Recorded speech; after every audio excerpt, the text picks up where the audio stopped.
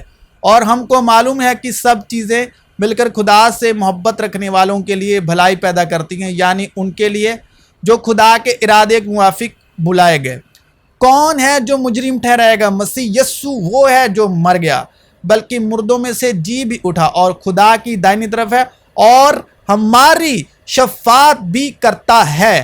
تو روح کون ہے؟ مسیح یشوع جو ہماری شفاعت کرتا ہے، خدا سے روحانی کشتی لڑتا ہے ہمارے لیے. کیونکہ میرے کھانے کی جگہ میری آہیں، میرے کھانے کی جگہ میری آہیں اور میرا کراہنا پانی کی طرح جاری ہے. میں نحیف اور نہایت کچلا ہوا ہوں اور دل کی بے چینی کے سبب سے کراہتا رہا. اے خداوند میری ساری تمنا تیرے سامنے ہے اور میرا کراہنا تجھ سے چھپا نہیں. اے خداوند میری باتوں پر کان لگا، میری آہوں پر توجہ کر. میں کراہتے کراہتے تھک گیا، میں اپنا پلنگ آنسوؤں سے بھگوتا ہوں، ہر رات میرا بستر تیرتا ہے. اس نے اپنی باشریت کے دنوں میں، یسوع مسیح نے اپنی باشریت کے دنوں میں جب زمین پر اپنی زندگی بسر کر رہے تھے تو کیا ہوا؟ زور زور سے پکار کر اور آنسو بہا بہا کر اس سے دعائیں اور التجائیں کی جو اس کو موت سے بچا سکتا تھا، اور خدا ترس کے سبب اس کی سنی گئی. اور باوجود بیٹا ہونے کے اس نے دکھ اٹھا اٹھا کر فرما برداری سیکھی اور کامل بن کر اپنے سب فرمان برداروں کے لیے ابدی نجات کا باعث ہوا، اور اس سے خدا کی طرف سے ملکے صدق کے طریقے کے سردار کاہن کا خطاب ملا. اس لیے جو اس کے وسیلے سے خدا کے پاس آتے ہیں وہ انہیں پوری نجات دے سکتا ہے، کیونکہ وہ ان کی شفاعت کے لیے ہمیشہ زندہ ہے. جو کس کے وسیلے خدا کے پاس آتے ہیں؟ یسوع مسیح کے وسیلے سے، یعنی فضل اور سچائی کے وسیلے سے، کیونکہ فضل اور سچائی مسیح یسوع کی معرفت پہنچی تو وہ پوری نجات دے سکتا ہے، کیونکہ وہ ان کی شفاعت کے لیے ہمیشہ زندہ ہے. اس نے کہا تیرا نام اب یعقوب نہیں پرنتو اسرائیل ہوگا، کیونکہ تو پرمیشور سے اور منشیوں سے بھی یدھ کر کے پربل ہوا. ایمان کی اچھی کشتی لڑ. کون سی کشتی لڑی اس نے؟ ایمان کی اچھی کشتی لڑ. اس ہمیشہ کی زندگی پر قبضہ کر لے جو وہ کر چکا، جس کے لیے تو بلایا گیا تھا. جو کوئی خدا سے پیدا ہوا ہے وہ دنیا پر غالب آتا ہے، اور وہ غلبہ جس سے دنیا مغلوب ہوئی ہمارا ایمان ہے. اور ایمان سننے سے پیدا ہوتا ہے، سننا مسیح کے کلام سے. ایمان کے بانی کامل کرنے والے مسیح یشوع کو تاکتے رہیں، اور پھر یہ کہ میں اس پر بھروسہ رکھوں گا، اور پھر یہ کہ دیکھ میں ان لڑکوں سمیت جنہیں خدا نے مجھے دیا، پس اس صورت میں کہ لڑکے خون اور گوشت میں شریک ہیں تو وہ خود بھی ان کی طرح ان میں شریک ہوا، تاکہ موت کے وسیلے سے اس کو جسے موت پر قدرت حاصل تھی یعنی ابلیس کو تباہ کر دے، اور جو عمر بھر موت کے ڈر سے غلامی میں گرفتار رہے انہیں چھڑا لے، کیونکہ ضرور ہے کہ یہ فانی جسم بقا کا جامہ پہنے اور یہ مرنے والا جسم ہمیشہ کی زندگی کا جامہ پہنے، اور جب یہ فانی جسم بقا کا جامہ پہن چکے گا اور یہ مرنے والا جسم ہمیشہ کی زندگی کا جامہ پہن چکے گا، تو وہ جس کے پاس بیٹا ہے اس کے پاس زندگی ہے، جس کے پاس بیٹے کی روح نہیں اس کے پاس زندگی نہیں۔ تو وہ قول پورا ہوگا جب آپ کے پاس بیٹے کا روح آپ کے پاس آئے گا، تو وہ قول پورا ہوگا جو لکھا ہے کہ موت فتح کا لقمہ ہو گئی۔ اے موت تیری فتح کہاں رہی، اے موت تیرا ڈنک کہاں رہا؟ موت کا ڈنک گناہ ہے اور گناہ کا زور شریعت ہے، یعنی موسیٰ کے 10 حکم۔ مگر خدا کا شکر ہے جو ہمارے خداوند یسوع مسیح کے وسیلے سے ہم کو فتح بخشتا ہے۔ جس کے کان ہو وہ سنے کہ روح کلیسیاؤں سے کیا کہتی ہے۔ جو غالب آئے میں اسے پوشیدہ من میں سے دوں گا اور ایک سفید پتھر دوں گا، اس پتھر پر ایک نیا نام لکھا ہوا ہوگا جسے اس کے پانے والے کے سوا کوئی نہ جانے گا۔ جو غالب آئے میں اسے اپنے ساتھ اپنے تخت پر بٹھاؤں گا، جس طرح میں غالب آ کر اپنے باپ کے ساتھ اس کے تخت پر بیٹھ گیا۔ جس کے کان ہو وہ سنے کہ روح کلیسیاؤں سے کیا کہتی ہے۔ یشوع میں آپ سبوں کی سلامتی۔